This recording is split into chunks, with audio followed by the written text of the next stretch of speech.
how she was dying, she asked me to go out and buy these clear glass marbles. Dad and I hadn't even known she was ill, which was nothing new. Whenever you asked my mother if she was ill, she would throw things at you. Sesame seeds, hair ribbons, the editorial page. Do not, she would say, suggest things to suggestible people. Anyway, I brought her the marbles and she counted 90 of them out and put them in this old cut glass bowl. Apparently the doctor had given her 3 months, and she set great store by doctors. She said she always believed them because they were the nearest thing to the Old Testament we had. I wouldn't give you 2 bits for these young smiley guys, she'd say. I go for a good, stern-throwed physician. She wouldn't even have her teeth cleaned by a dentist under 50. So she counted out 90 clear glass marbles and put them in the bowl on her bedside table. Then she went out and spent $1,200 on nightgowns. She said, in my family, you are only dying when you take to your bed. And that, my darlings, is where I'm headed. And she did. Oh, we hashed it around. Dad said she couldn't possibly be dying, but the doctor's convinced. I told her it seemed a little medieval to lie and stayed up there. But she said she didn't want to be distracted from what she loved, us, and what she wanted to know. And she said there was nothing outside except drugstores and supermarkets and dry cleaners, and that given her situation, they are beneath her dignity. I asked her what she intended to do up there, and she said study French, visit with us, generally mall, and maybe call up a few pals. Study French. She said she had made a pledge to herself years before that she would die bilingual.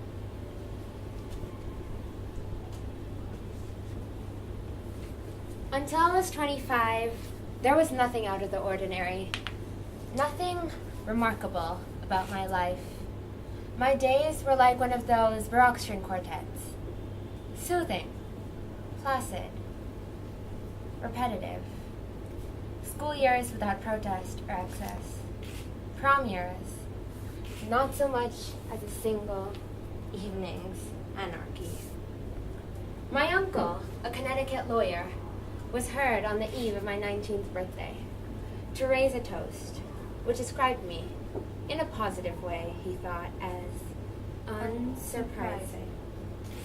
In college, an unexceptional college, I appreciated art, appreciated music.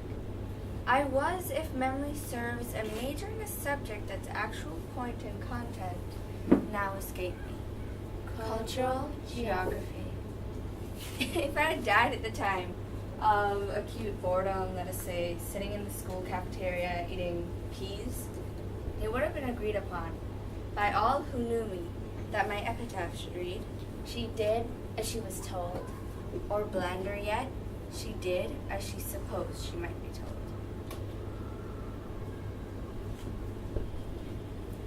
Dad and I cried a lot, but she didn't. He was fun to cry with. From then on, the doctors had to come see her because, as she put it, she came in with a house call and she was going out with a house call. And all day, every day, she held one of these marbles in her hand. Why? Why? She said it made the day longer. Mother had her own bedroom. That was the way it always was, for as long as I can remember. She called my father the Thrasher. Dad could really get into a nightmare. Apparently, early on in the marriage, he had flipped over and broke her nose. And that was it. Separate beds. Her room was very spare, really. Wooden floors, an old steel and brass bed, an oak dresser, the bedside table, and don't ask me why, a hat rack. No pictures on the walls. She said she never could understand how people could look at the same darn thing day after day. She said it was bound to deflate the imagination. We'd sit with her after dinner and talk about issues. She said she was too far gone for gossip, or what we ate for lunch. And then we'd all turn in. And in a little while, just before I drift off, I'd hear this. Happened every night. I met my husband at a festive tea held to honor the retiring faculty advisor of the Christian Youth Center. He proposed a toast, a grapade I think it was, and we were married 2 years later after weekly dates shared out among 3 restaurants of vastly ordinary cuisine. We were, I'm sure, the last of our generation to save ourselves for marriage. We had 2 children, First a girl and then a boy. 2 job transfers, 2 homes. 2 subdivisions. And then, on our 15th anniversary, He left me.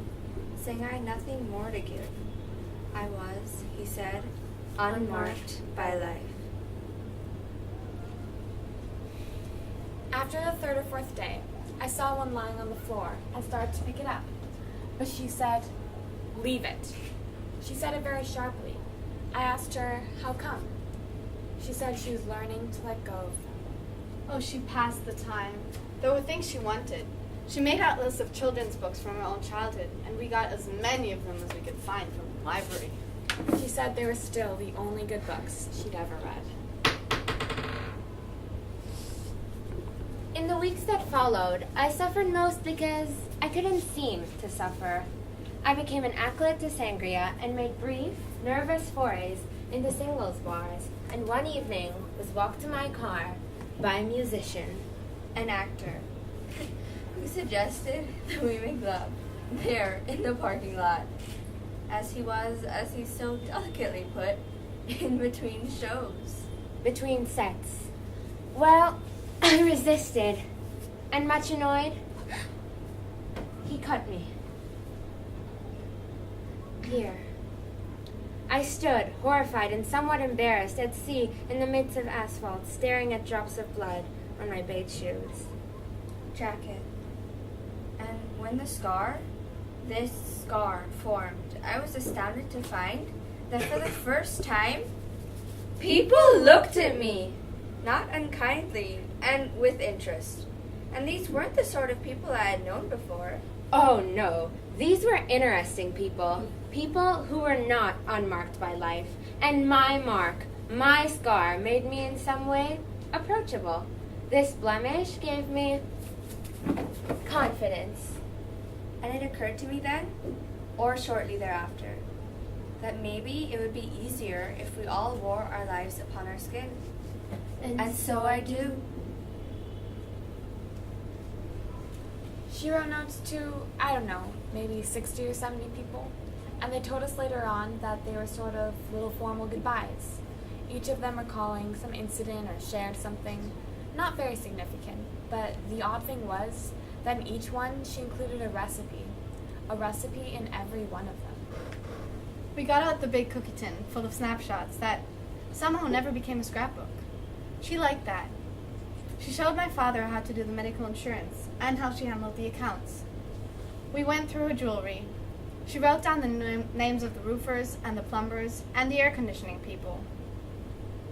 She called it wrapping it up. "Well, this is good," she'd say. "I'm wrapping it up."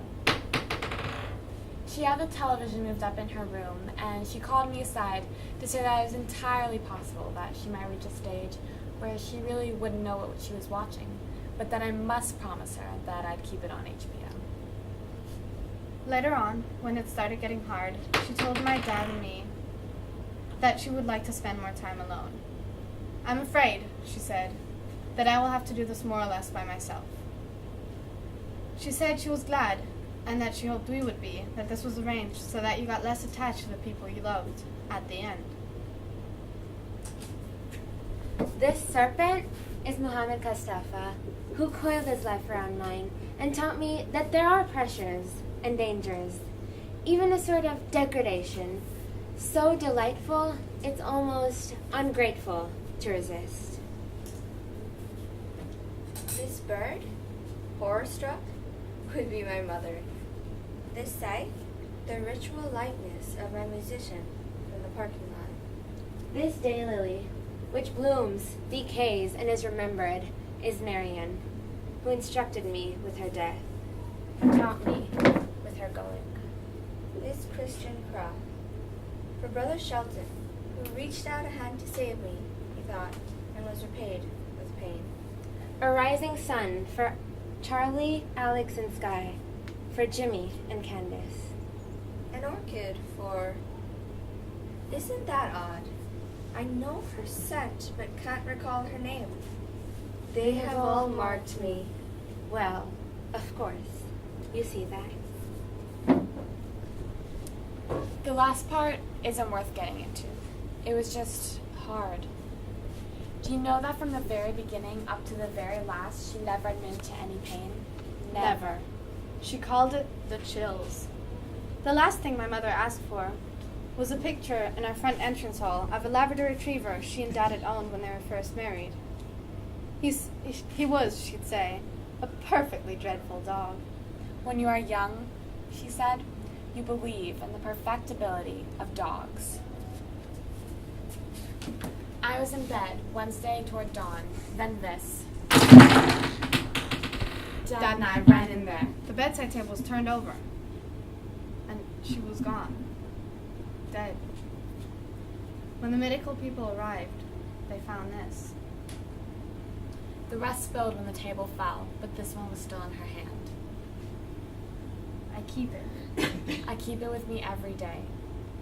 It makes the day longer. May I advise you? Please, let them mark you. Because you see, the best among us have so many imprints left upon them that it's like embroidery.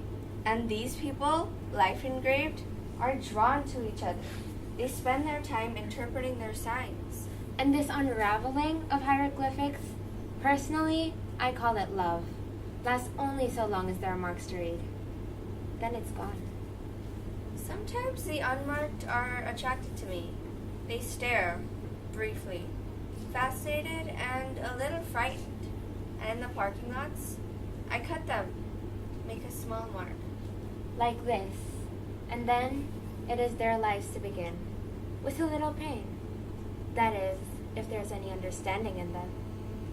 You understand me? Yes, I think you do.